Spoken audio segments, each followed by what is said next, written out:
Hi friends, welcome to SS உலகம். இன்றைக்கி நம்ம சேனலில் பார்க்க போகிறது சில்லி கார்லிக் மஷ்ரூம். இது ரொம்பவே சிம்பிளான ரெசிபி, பட் டேஸ்ட் வந்து ரொம்பவே நல்லாயிருக்கும். ரொம்ப ஈஸியாக ஒரு 5 மினிட்ஸ்குள்ளே செஞ்சிடலாம். இதுக்கு நான் ஒயிட் பட்டன் மஷ்ரூம் யூஸ் பண்ணியிருக்கிறேன்.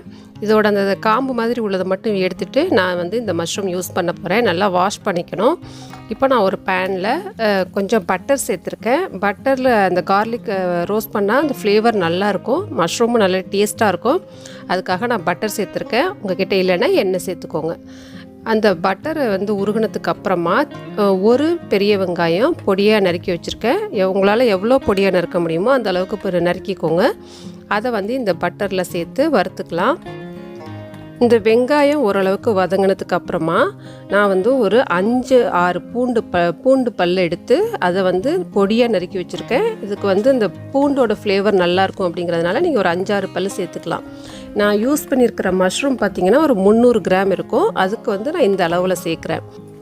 நான் இந்த 300 கிராம் மஷ்ரூமை வந்து நல்லா டேப் வாட்டரில் ஒரு 4-5 தடவை கழுவிட்டு அதுக்கப்புறமா நான் அதை யூஸ் பண்ணியிருக்கேன். நான் வந்து கட் பண்ணாமல் சேர்த்துருக்கேன்.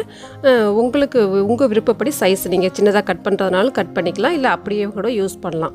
இப்போ வெங்காயம் பூண்டு ரெண்டும் வதங்கிருச்சு. இதில் வந்து கொஞ்சம் மிளகாய்த்தூள், ஒரு 1.5 ஸ்பூன் அளவுக்கு மிளகாய்த்தூள் சேர்த்துருக்குறேன். மஷ்ரூமுக்கு தகுந்த மாதிரி போட்டுக்கோங்க. 1லேருந்து 1.5 வரைக்கும் போட்டுக்கலாம்.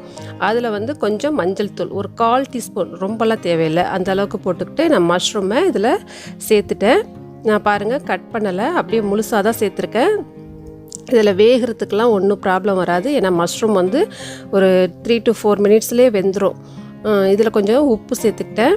இதை வந்து நான் பாருங்கள் இந்த மஷ்ரூம் மிளகாய்த்தூள் ரெண்டும் நல்லா சேர்கிற மாதிரி நம்ம நல்லா இதை கிண்டி விட்டுட்டு, இதுக்கு வந்து ரொம்ப தண்ணி அதிகமாக சேர்த்துடக்கூடாது. ஒரு ஸ்பூன் அளவுக்கு தண்ணி நம்ம இதில் தெளித்தா போதும். அதுவும் அந்த பாத்திரத்தில் அடி பிடிச்சிடக்கூடாதுங்கிறதுக்காக தான் இந்த தண்ணி தெளிக்கிறோம். இல்லைன்னா அதில் எவ்வளோ தண்ணியே போதும். இதை ஒரு 3-4 நிமிஷம் மூடி வச்சுட்டு எடுத்தால் இங்கே பாருங்கள் அதில் நிறையா தண்ணி இறங்குது. மஷ்ரூம் பார்த்திங்கன்னா நிறையா தண்ணி விடும் அதில்.